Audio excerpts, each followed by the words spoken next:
4년 가까이 정계를 떠났던 오세훈 전 서울시장이 4.29 재보선으로 화려하게 돌아왔습니다. 당선인보다 더 주목받은 이유는 또 관악을 선거를 승리로 이끈 이후 정치 재개 발판을 확실하게 마련했다는 이유도 있겠습니다. 직접 스튜디오에 모시고 이야기 나눠보겠습니다. 안녕하십니까? 네, 반갑습니다. 네, 오랜만에 방송 출연하시는 거죠? 네, 정말 오랜만입니다. 네, 4년 정도 이제 어떻게 보면 현실 정치에서는 떨어져서 네. 어떻게 보면 개인적인 일을 좀 해 오셨는데 4년 만에 돌아온 정치는 어땠습니까? 글쎄요, 좀 많이 바뀌어 있으면 더 좋을 뻔했는데 네. 글쎄요, 뭐 느끼시는 바대로 별로 달라진 게 없는 모습인 것 같네요. 네, 4년 전과는 크게 차이가 없는 정치였다. 예, 그런 것 같습니다. 근데 그렇다면 4년 전에 이제 어떻게 보면 뭐 자입, 타입 이렇게 떠나시긴 떠나셨는데 다시 돌아오게 된다는 마음을 먹게 된 이유는 어디 있습니까? 글쎄요, 서울시장을 2번씩이나 역임한 사람으로 사실 저 개인을 어떤 공공재라고 봐야 되지 않겠습니까? 그래서 늘 마음은 어떤 사회 정치적인 책임을 다 해야 되는 것 아닌가, 그런 생각에는 크게 변함이 없었고요. 예. 다만 좀 뭐 심하게 표현하면 사실 정치적인 사망 선고를 받은 상태 아니었나요? 예. 저를 지지해 주셨던 보수층은 보수층대로 그 후임 시장 자리가 야당에게 넘어간 다음에 굉장히들 섭섭하고 화가 나신 상태가 되셨고, 또 진보 진영 쪽에서는 뭐 당연히 그들의 어떤 보편적 복지나 이런 주장에 대해서 아주 강경한 투쟁을 했었기 때문에 미움털이 박힌 상태였고, 자, 그래서 사실은 뭐 현실적으로 정치를 하고 싶은 마음이 있더라도 할 수가 없는 상황이었었죠. 사실 올해 귀국할 때만 하더라도 크게 상황이 변화할 것이라고는 생각을 안 했었는데, 네. 제가 1월 말쯤에 귀국을 했는데, 귀국할 때 마침 이제 그 예산과 관련해서 여러 가지 이른바 야당이 이름을 붙였던 보편적 복지를 계속해 나가는데 상당히 여의치 않은 예산 상황이 반복이 되면서 이른바 증세 논란까지 불거지고, 이제 그 상황에서 기존과는 조금 달라진 어떤 그런 사회적인 분위기를 느낄 수가 있었습니다. 덕분에 좀 구체적이고 현실적인 정치를 다시 시작할 수 있는 어떤 뭐 여건이랄까, 환경 변화가 있었다, 뭐 그렇게 많이들 보시는 것 같습니다. 네. 그렇다면 그 여건의 변화에서 4.29 재보선이 있었고요. 그중에서 4곳 중에 관악 을 지역을 택했던 이유는 있으십니까? 그 후보자의 적극적인 요청도 있었고요. 네. 또 당의 요청도 있었습니다. 사무총장님께서 물론 뭐 후보자하고 상의를 하셨겠지만, 또 당 지도부와도 의논이 있으셨겠지만, 관악을을 좀 중점적으로 도와달라 하는 취지의 요청이 있었습니다. 그래서 그렇군요. 공동 선대위원장으로 선거에 임하게 됐습니다. 네. 선대위원장으로 뛴 관악을에서도 승리를 하고 이번 4곳에서 어떻게 보면 3곳을 새누리당이 이겼습니다. 이 결과는 어떻게 보셨습니까? 사실 처음에 선거에 임할 때는 한번 해볼 만하다고 생각을 했다가 중간에 성완종 리스트 파문이 생겼죠. 네. 그게 터진 날은 전부 선거운동하러 나갔던 분들이 접고 들어올 정도로 뭐 분위기도 안 좋고 거의 패닉 상태였습니다. 그런데 조금 시간이 흐르면서 예상과는 달리 유권자 여러분들의 반응을 보면 그렇게 크게 그 파문의 영향을 받는 것 같지 않다는 느낌을 받았어요. 예. 아마 그것은 선거가 끝나고 결과론을 가지고 말씀을 드리는 겁니다마는, 여든 야든 이 사태가 어디로 튈지 모르겠다고 하는 데 대한 어떤 국민들의 생각이 있으셨던 것 같고, 따라서 아마 정치적인 판단을 유보하신 상태에서 투표에 임하신 것 아닌가, 나름대로는 그렇게 봅니다. 네. 직접 이제 뛰어다니시면서 뭐 별명까지 생기셨더라고요. 훈남 브러더스라는 별명까지 있었는데 직접 만나본 주민들의 반응은 어땠습니까? 오랜만에 아마 만나 뵙는 주민들의 모습이었을 것 같은데 말이죠. 예, 우선 후보자의 경쟁력이 참 좋았고요. 시의원을 하면서 제가 지켜보니까 굉장히 성실하고 열정적으로 지역 발전을 위해서 노력하는 유형의 이른바 지역 일꾼형 정치인이었습니다. 아마 그런 점이 한 10년 정도 뭐 구청장 후보로도 나오고 하는 과정에서 유권자들에게 전달이 돼 있었던 것 같고요. 또 저 개인적으로 보면 오랜만에 서울 시민들을 만나 뵈니까 뭐 안타까움을 표하시는 분들도 계시고 또 그렇게 시장직을 내놓고 물러간 데 대해서 아직도 좀 섭섭함을 표시하시는 그런 분들도 계셔서 참 송구했습니다. 그러나 오랜만에 나타난 것에 대한 어떤 또 기대감 이런 걸 표출해 주시는 분들도 계셔서 네. 상당히 뛰어다니면서 오랜만에 민심을 접하고 느낄 수 있는 그런 아주 좋은 기회였던 것 같습니다. 예. 그렇다면 이번 선거가 보통 이제 다음 선거에도 영향을 미치는 경우가 상당히 많지 않습니까? 물론 그 안에 국정을 어떻게 운영하느냐도 상당히 중요하겠지만 네. 내년 총선이나 박근혜 정부의 3년 차이는 어떤 영향이 좀 있을까요?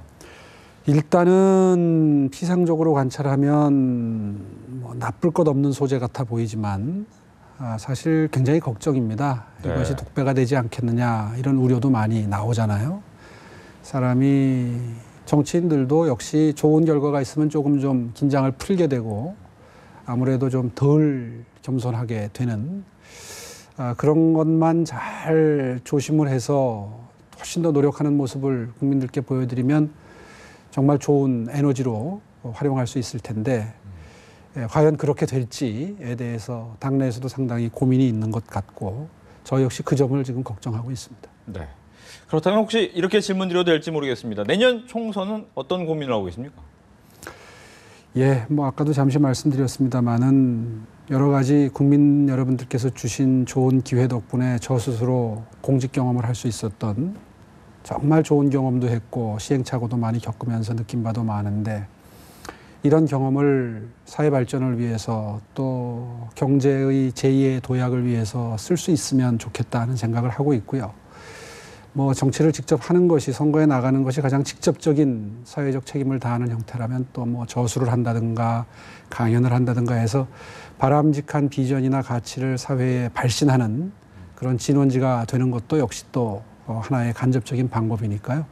어떤 방법이 됐건 앞으로 남은 여생 동안 계속해서 그런 기여를 하는 데는 게을리하지 않겠다. 이렇게 마음 먹고 있습니다. 네. 어떻게 보면 이제 긍정도 부정도 아닌 답변이신 것 같기도 한데 아마 총선하면 이제 이런 얘기를 또 하신 것 같아요. 새누리당의 어려운 지역 또 서울 지역의 판세를 견인할 수 있는 상징적 지역이라도 마다하지 않겠다라는 이야기를 하신 건 맞습니까? 예, 정치 참여에 대해서 여러 번 인터뷰 질문이 있었고요. 그래서 원론적인 답변을 드린 겁니다. 네. 사실 시장직을 2번씩이나 수행했던 사람이 어디 뭐 양지 바른 곳, 새누리당 입장에서 비교적 수월한 곳 이런 곳을 찾아갈 수는 없는 것 아니겠습니까? 또 누가 예측을 하더라도 내년 총선은 쉽지 않을 텐데 정권 중반기에 치러지는 선거는 역시 뭐 정권 심판론을 비롯해서 여러 가지 여당으로서는 힘든 여건이기 때문에 당에 도움이 되는 지역으로 가서 전체적인 서울 지역 판세를 이끌어갈 수 있는 수도권 선거가 관건이지 않습니까? 제일 어렵고 네. 뭐 그런 관점에서 그런 일반론적인 원론적인 입장을 말씀을 드렸던 건데 뭐 해석이 분분하네요. 네. 그 중에 한 곳이 이제 정치 1번지 종로 아니겠느냐 이런 해석도 나오는데 가능성이 있나요? 예, 뭐 포함해서 지금 여러 가지로 고민 중에 있습니다.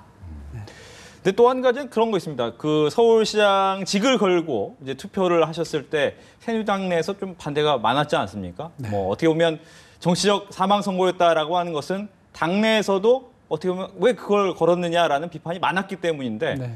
지금도 그 분위기는 남아있다라고도 보고 계시는지요? 그럼요.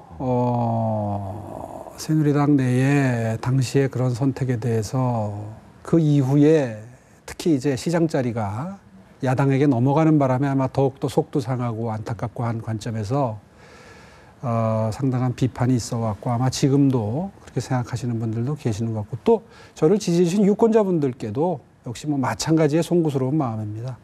다만 제가 이런 기회에 꼭 강조해서 말씀드리고 싶은 것은 제가 직을 거는 그런 그 과한 선택을 해서 여러 가지로 심려를 끼쳐드렸지만 제가 그 과정을 통해서 국민 여러분들께 전달하고 싶었던 메시지만큼은 지금도 참 중요한 가치다. 아직도 현재 진행형인 논쟁의 와중에 있지 않습니까? 매년 예산 때가 되면 그걸 감당하지 못해서 정말 힘들어하고 심지어는 뭐 세금을 올려야 된다, 말아야 된다 하는 논쟁도 있고요. 그때 그 충정에 대해서만큼은 꼭 좀 이해를 해주시면 좋겠고, 정말 그건 중요한 가치다. 우리나라가 현 단계의 발전 단계에서 볼 때 과거에는 반독재 민주화가 정말 중요한, 민주화를 위한 과정에서 중요한 가치였다면, 이제는 어떻게 보면 포퓰리즘에 대한 경계가 더 중요한 민주주의의 도정에서의 가치가 된 것 같아요. 그 포퓰리즘의 시작이라고 봤기 때문에 그거 하나로 끝난다는 생각이었으면 저도 그렇게까지 무리하게 싸우진 않았을 겁니다. 그런데 그것이 그 이후에 많이 지켜보셨던 것처럼 시작이라는 그러나 위기의식 때문에 과도하게 우려를 했던 건데요. 그 가치에 대해서만큼은 지금도 우리 모두 함께 깊이 고민해야 된다, 이렇게 생각합니다. 네. 뭐 정당 안에서 같이 생활하는 어떻게 보면 의원들 안에서 이제 또 지지도 얻어내기 위해서는 어떤 노력을 더 하시겠습니까? 아무래도 함께 정치를 하는 분들과 함께 만든 정치 결사체가 당이지 않습니까? 그런 의미에서 헌신, 봉사, 이런 꾸준한 활동을 통해서 신뢰를 다시 회복해야 되지 않겠습니까? 뭐 지난번에 재보궐선거에 뛰어들어서 함께 했던 것도 뭐 그런 연장선에 있는 것이고요. 네. 계속해서 노력하겠습니다. 알겠습니다. 어려운 지역을 가겠다라는 부분도 어떻게 보면 그의 연장선입니까? 네, 뭐 그렇게 봐도 되겠네요. 네. 알겠습니다. 4년 동안 현실 정치를 떠나서 뭘 하셨나 했더니 이제 책을 우선 2권 낸 걸 보니까 어떤 일을 하셨구나라고 대충 느낌은 왔습니다. 책 2권, 길을 떠나 다시 배우다라는 내용을 써오셨는데 뭘 배우셨습니까?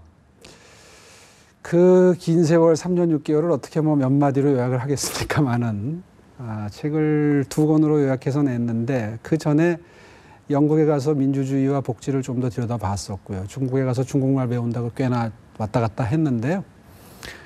이번에 나온 책은 코이카 중장기 자문단의 일원으로 페루의 수도 리마 시청에서 자문단으로 6개월, 네.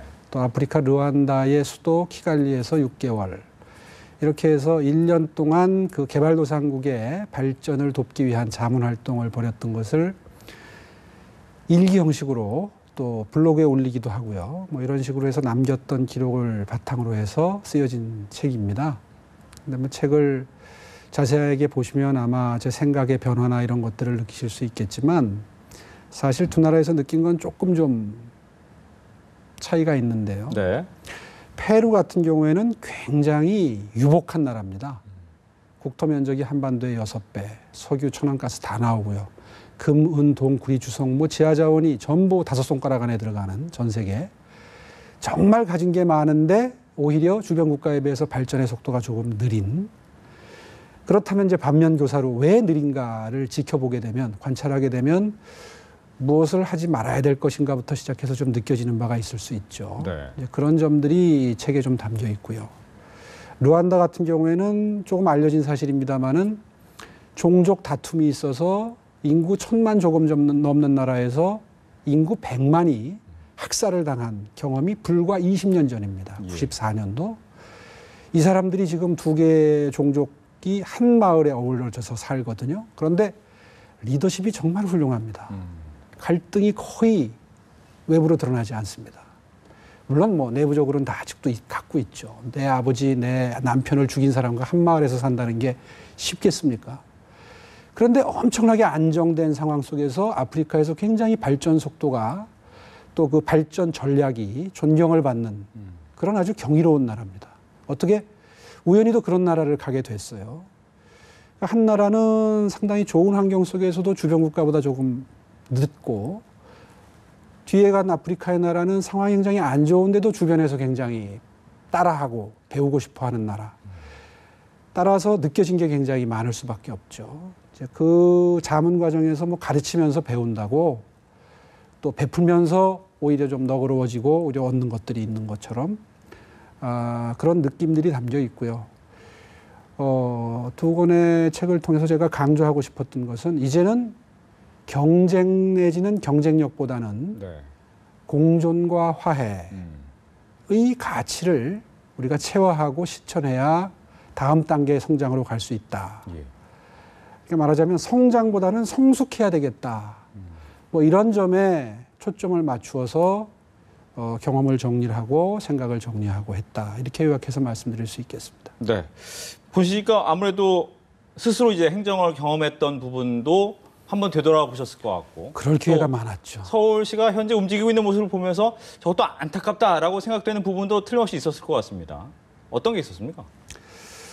예, 제가 돌아온 다음에 인터뷰를 여러 차례 했는데 현 시장님에 대한 평가를 많이들 물으시더라고요. 네. 제가 지금 많이 말을 아끼려고 노력을 합니다. 사실 국민 여러분들은 전임 시장, 후임 시장 간의 어떤 갈등하는 모습을 보시는 걸 크게 원치 않으시잖아요. 그래서 그런 질문에 대해서 뭐 직설적으로 답변을 드린다기보다도 어차피 평가는 국민 여러분들 하시는 것이고 또 전문가들이 하는 거 아니겠습니까?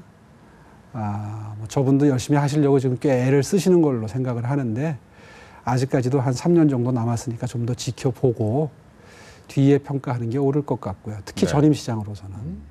물론 저로서는 초기에는 좀 섭섭한 게 있었습니다. 제가 진행하던 사업들이 줄줄이 좌초되고 백지화됐던 것들을 뭐 다 기억을 하실 텐데요. 그래서 저분이 저 가치를 미처 다 파악을 못한 상태에서 너무 성급하게 백지화 내지는 책상 속에 그냥 다 집어넣어 버리는 그런 방향으로 가고 계시구나 생각을 했는데 최근에 들어와서 보니까 뭐 부분 또 과거의 가치, 제가 추구했던 가치를 그대로 추구하는 그런 사업들이 또 뭐 발표가 되고 하는 모습을 보면서 한 3년 하시니까 역시 또 이제 진짜 발전을 위해서 필요한 부분이 무엇인지에 대한 생각이 정리가 되셨구나. 이렇게 평가할 수 있는 부분도 있고요.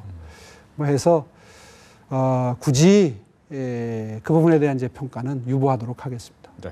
그렇다면 이렇게 질문을 드리겠습니다. 혹시 서울 밖에 나가서 이제 세계에서 본 서울이 또 다르지 않겠습니까?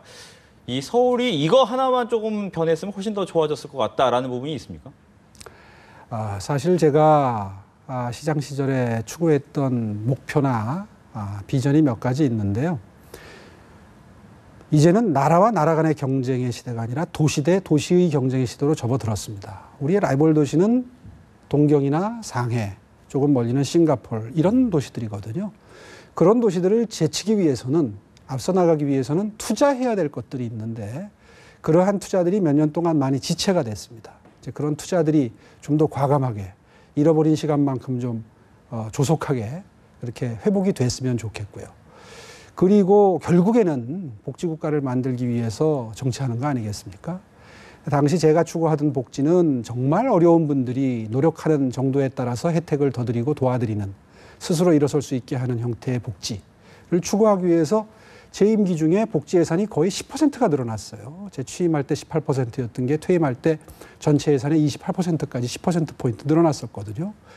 지금도 복지 예산이 그 정도로 늘고 있지만 과연 바람직한 방향의 복지에 지금 투자가 되고 있느냐 하는 거는 좀 더 점검을 해 나가면서 투자를 해야 되지 않을까 이렇게 생각합니다. 알겠습니다. 저도 뭐 두 권의 책을 다 읽으려고 노력은 했습니다만 다 읽지 못했습니다. 받은 지역이 시간이 좀 짧아서 말이죠. 하지만 그 내용 중간에 보면 가족에 대한 얘기도 곳곳에 나오더라고요. 네. 혹시 3년 넘게 가족과 좀 떨어지면서 어떤 생각을 가장 많이 하셨습니까? 가족에게는. 예, 사실 뭐 나이 50 넘어서 라틴 아메리카는 상전 처음 가봤는데요. 또 아프리카 역시 마찬가지고 이국에 가서 호래비 생활 한다는 게 원천적으로 밥 먹는 것부터가 제일 큰 문제거든요. 이제 그런 경험을 하면서 사실 그 어느 때보다도 가족에 대해서 자주 생각할 기회가 있었겠죠. 가족의 가치에 대해서도 또 많이 새롭게 느끼는 그런 기간이었습니다. 알겠습니다. 이렇게 해서 오세훈 전 서울시장과 함께 이번 4.29 재보선 이야기 그리고 3년 6개월 정도였나요? 네. 예, 3년 6개월 정도의 떠나 있었던 시간의 이야기까지 들어봤습니다. 오늘 얘기 잘 들었습니다. 예, 고맙습니다.